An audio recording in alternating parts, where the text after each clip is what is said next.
don't understand how hard it is to film this video knowing that somebody broke into your car and stole your phone mount. So you're having to come up with creative ways to film this video. I'm okay though. So if you're new to this channel, my name is Malika. Thank you for coming to this video. This is a series that I call Convos in My Car, where we get really real about life. That's the best way I can put it. If you're returning, thank you so much. I appreciate you. What I need for you guys to do is to thumbs the video up or thumbs it down, whichever one. If you ain't fucking with me, that's cool, you know.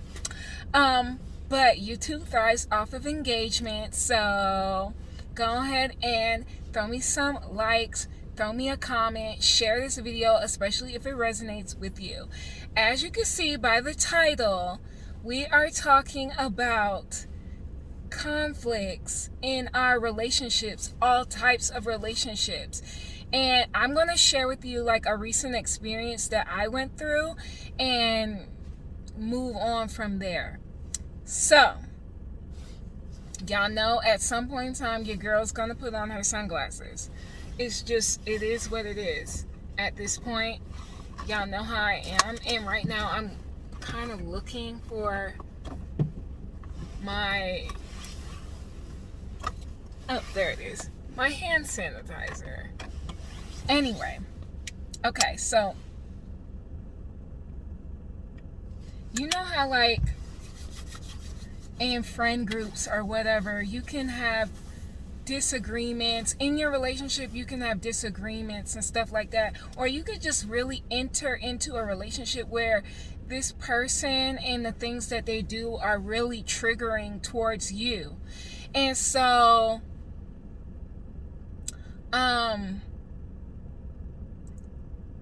it creates like these triggers. And for instance, recently I had an issue where a person that I was in communication with, I wouldn't say they were a friend, but more of like an associate. We're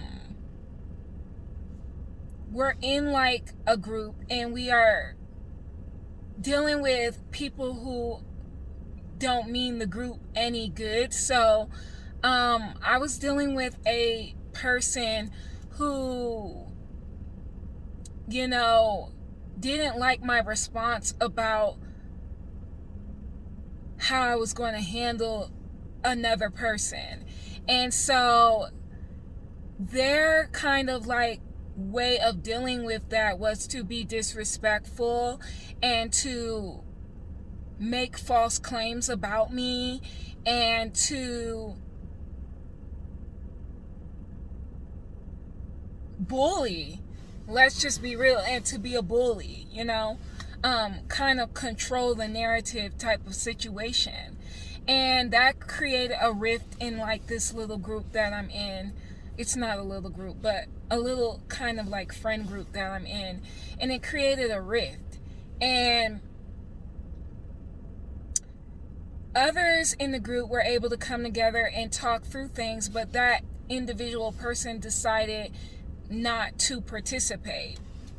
And so I kind of got to thinking like, why is this happening?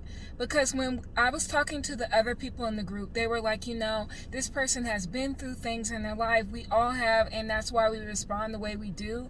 But that's all fine and dandy, but when it comes to disrespect, I'm like zero tolerance to it. And I did have to take a step back and really think about, okay, Malika, if you are really like compassionate person, then try to at least understand what this person may be going through or have gone through to make them respond the certain way that they do. And oftentimes we call these karmic relationships. Karmic relationships are not just romantic, they are friend and family and work related. So I'm like, okay, this is all the makings of a karmic relationship, because karmic relationships are very triggering. They are triggering to make you see an aspect, you know, within yourself that maybe needs to heal. And also, like, people often mirror each other. So a trait that you dislike in somebody else is a trait that you've either experienced and perpetrated to, not perpetrated, but a trait that you've either experienced and then directed that trait back to somebody else, or a trait that has kind of impacted your life. Okay, so that person was controlling. I dealt with very controlling behavior growing up, where I had to deal with that, and then I started to control aspects of my life and tried to control others. So right away I was able to see, okay, they're mirroring back to me an aspect that I've endured and that I've also dished out to other people. And then what else did I say? Bullying. I was bullied pretty harshly as a child and in my middle school age, really all through school, but I was bullied. And then I really dislike bullies, but there are times when you yourself can be a bully, and I definitely have. So that was the second behavior that I noticed. And then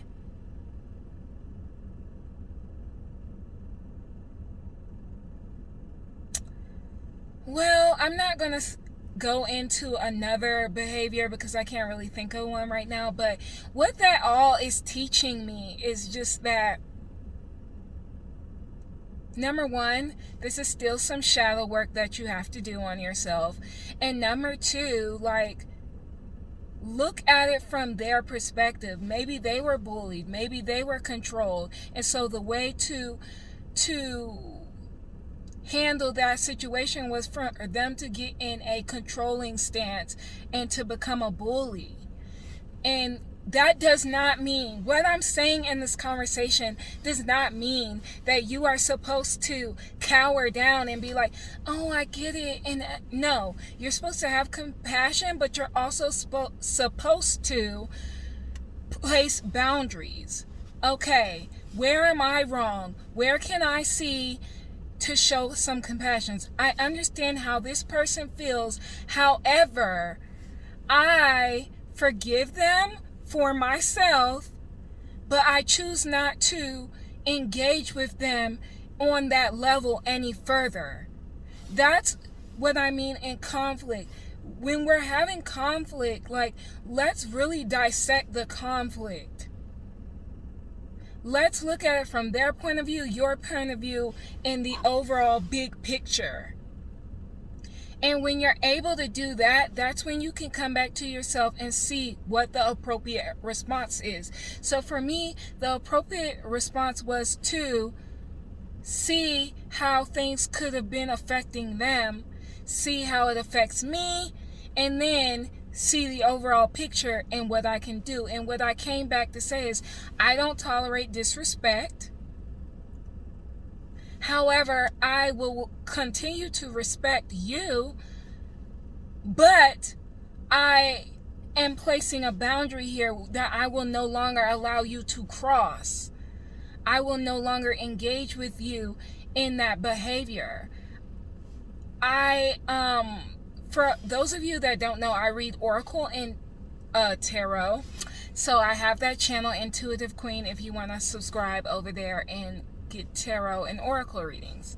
Anyway, I did an oracle reading on myself, and a card came out, and it was talking about the key to intimacy. But in the passage, because there's a booklet that comes with it, in the passage, it was talking about how, like, you enter these relationships and you enter them with integrity, respect, the list goes on. But when somebody breaks that, it's then for you to,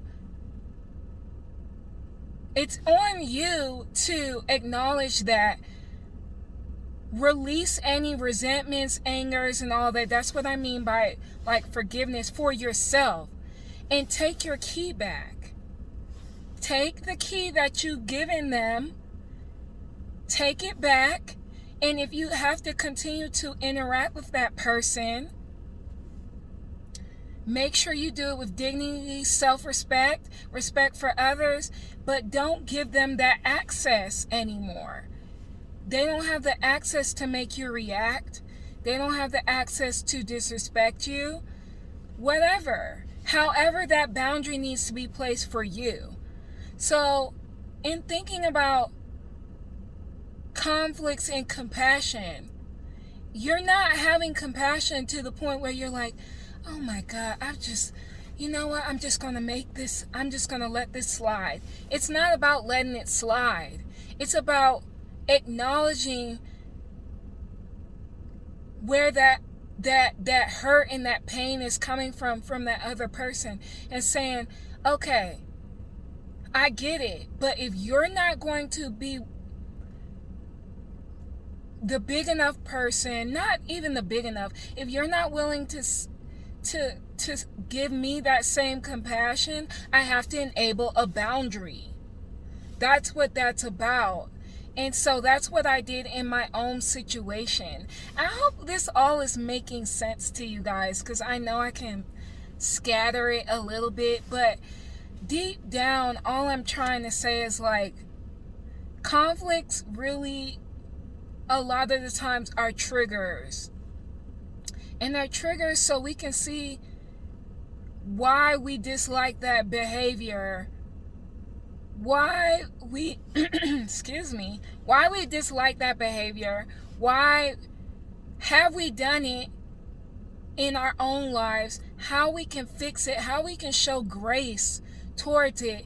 But also, now that we've done that deep analyzation, now that we've deeply analyzed it,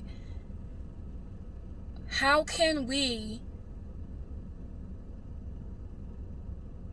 then forgive and create the necessary boundary? Because all relationships are meant to help teach us and grow us, and all relationships are going to have conflicts.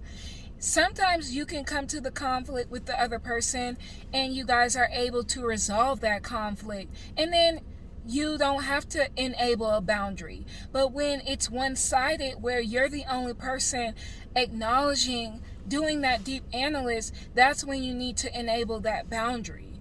Okay? And even when you come together with another person, you're able to resolve the conflict. Maybe you guys are both able to enable boundaries for each other. Like, hey, when we are in a conflict, let's step away first and then come back to it, whatever that means for you.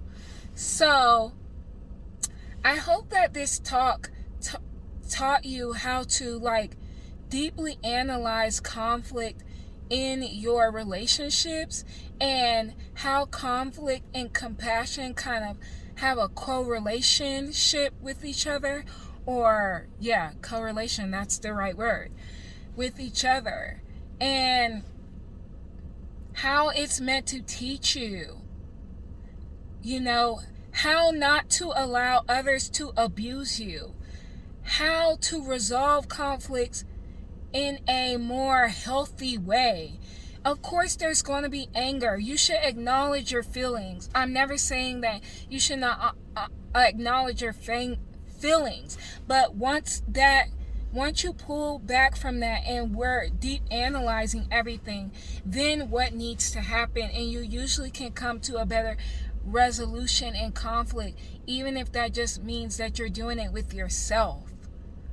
So in closing, I was able to find the compassion for that other person.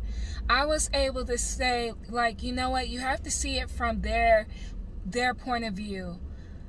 I was able to forgive the situation and forgive them, but still enable a boundary for myself that I won't allow that person to cross again.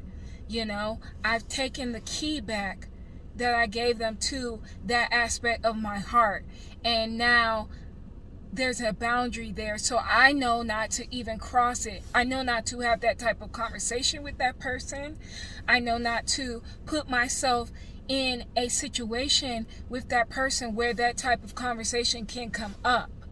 You know what I'm saying? And if I am in that space, I know how to remove myself from that. That's what I'm talking about. I know how to remove myself from situations, people, places, and things that aren't serving me for my highest good. Okay? I know how to come back to love, because love is the highest vibration that we should be in. And it's tough sometimes because you're not always going to be there. I'm not always there. But if love is my highest vibration, how can I see the bigger picture and show compassion? Because compassion is a part of love. Show compassion for myself and others while still making sure that I'm not placing myself in harm's way. That's what this is about. And so we need to talk more about karmic relationships at a later date. And we will, because I've been in my own karmic relationships, romantic and not romantic. Because that will give you a deeper understanding into this. But let me know how you kind of process conflicts in relationships down below. I want to know. And did this give you a new perspective to look at conflicts in your relationships? And like I said, you can definitely follow me over at Intuitive Queen for tarot and oracle messages. You can follow me on my social media, which is at Naturally Malika, and on Instagram, and I have an Intuitive Queen page. I'm not as active on that page, so definitely follow me at Naturally Malika. And Mercury retrograde is really messing with my ability to connect words. It is Mercury retrograde, by the way. Mercury rules our communication. That's why I want your feedback. Let me know if this was a clear message. Maybe I need to refilm this or do it again at a later date, but I was just called upon to do this. And also, give me a thumbs up, like, comment, and share, all that good stuff. And I will see you in the next video. As always, peace and love. Bye.